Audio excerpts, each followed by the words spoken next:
Ô, Frei, agora tem... Antes de falar disso, tem um negócio dele nessa coisa do sindicato, da Previdência, que ele se relacionava com muita gente, não é isso? Ele tinha que receber um monte de gente ali. Reza a história que ele recebia oposição, ele ia 3 vezes por semana a São Paulo resolver o problema, que é uma espécie de despachante do problema dos metalúrgicos, né? E aí ele ficou muito conhecido, não foi isso? Também, mas não era só isso, né? Também ele viu muito em porta de fábrica, viu? Então, eles iam muito em porta de fábrica, não tem essa de burocrata só, não. É que aquele setor que ele ficou, ele cuidava da previdência social.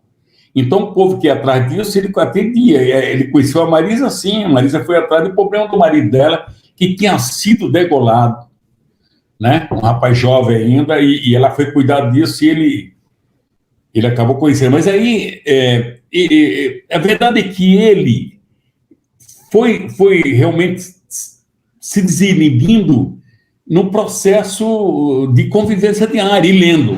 Porque tem uma coisa na nossa vida, Almeida, que é o seguinte: se você não conhecer o que você está fazendo, se você não lê para saber o que você está fazendo, você não vai para lugar nenhum, cara. Não dá para ir no chute.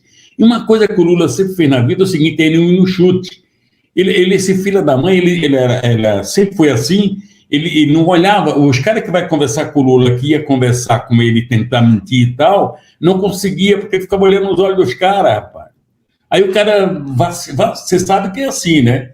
O cara vem conversar comigo, contar uma história, tu olhar nos olhos dele, o cara, não sei se foi eu que ensinei, não fui eu, né? Porque eu não tenho essa capacidade, mas minha mãe tinha muito disso, tinha um pouco disso.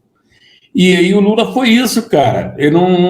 Eu lembro do congresso que nós tivemos em Presidente Prudente, Congresso de Trabalhadores Metalúrgicos do Estado de São Paulo, e o Lula já era de São Bernardo, eu era de São Caetano, eu fui como São Caetano.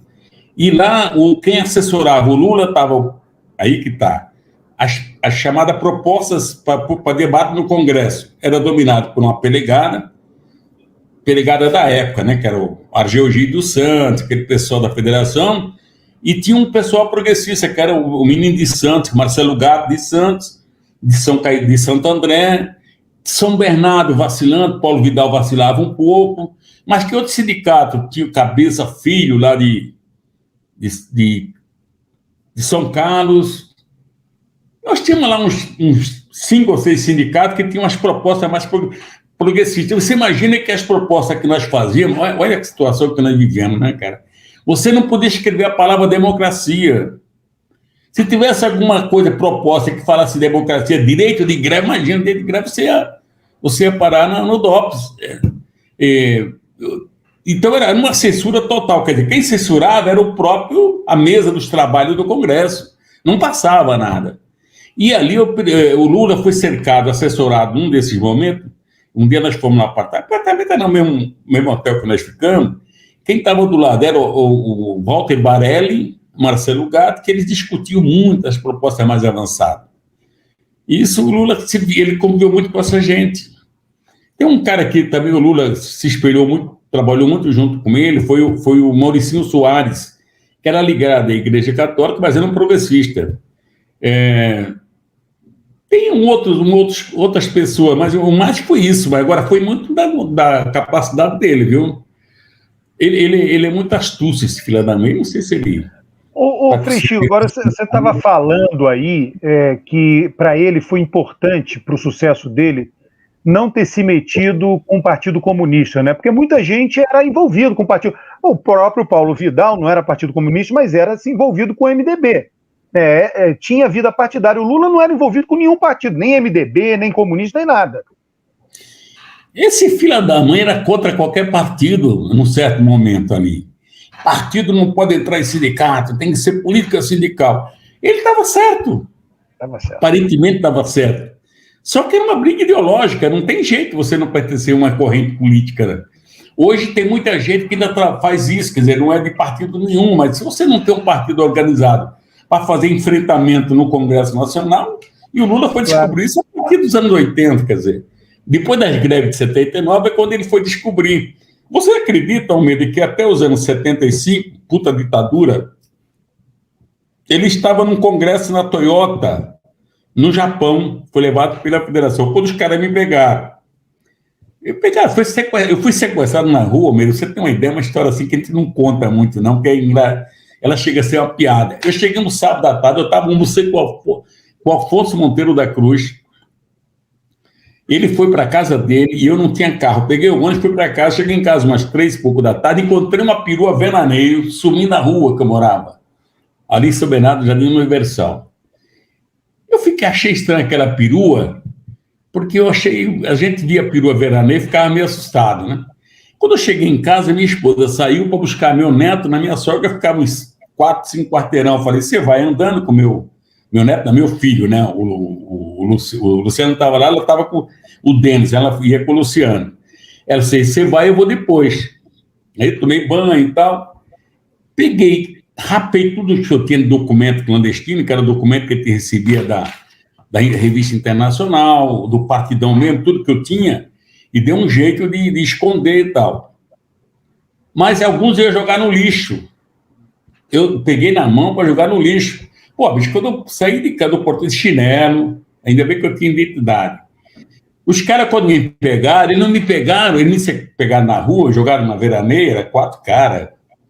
Esquema assim, muito de filha da puta. Ele me achava, eles estavam procurando uma outra pessoa, que era o antigo vice-presidente do Sindicato de São Caetano, que já faleceu, Antônio Bernardino. Aí eles ficaram me olhando na minha cara e falando, mas é isso, e não é ficar discutindo entre eles.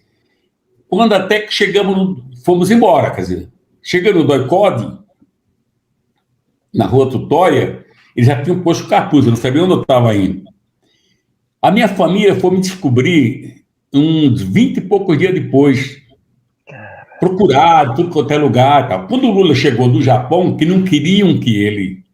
O Lula, nessa parte, o Lula sempre foi um pouco corajoso, mais do que eu, nessa parte. Ele chegou do Japão, não queriam que ele voltasse. Alguns caras aconselharam, não, fica aí que você vai ser preso e tal. Aí, pô, ele falou, não devo nada, não devia nada, e foi procurar no segundo exército. Ele conta isso, chegou no segundo exército, deram um chá de cadeira nele lá, e tentaram interrogar ele lá, fazendo pergunta indecorosa para ele, tentando enquadrar ele, e ele foi me descobrir, mas aí não descobriu não, ele ficou investigando, mas não achava. Você sabe como é que me acharam? Tem umas coisas que em um destino a minha esposa, a família dela é muito grande. E ela tinha um primo, que eu até conhecia muito, que ele era do DOPS. E um dia ela chegou lá me procurando no DOPS, ela mais um grupo de pessoas, e ele viu ela lá e perguntou, mas o que você está fazendo aqui? Ela explicou o que estava fazendo, ele deixou ela nunca, chamou ela para ir para um canto lá, era a filha do Manezinho. Depois ele foi lá embaixo ver se eu estava lá no porão, na cela lá. E eu estava lá. Aí ele mandou ela voltar no outro dia. Foi aí que ela me descobriu. No outro dia que ela chegou lá, ela, mas a outra menina, eles estavam me transferindo a gente para o hipódromo.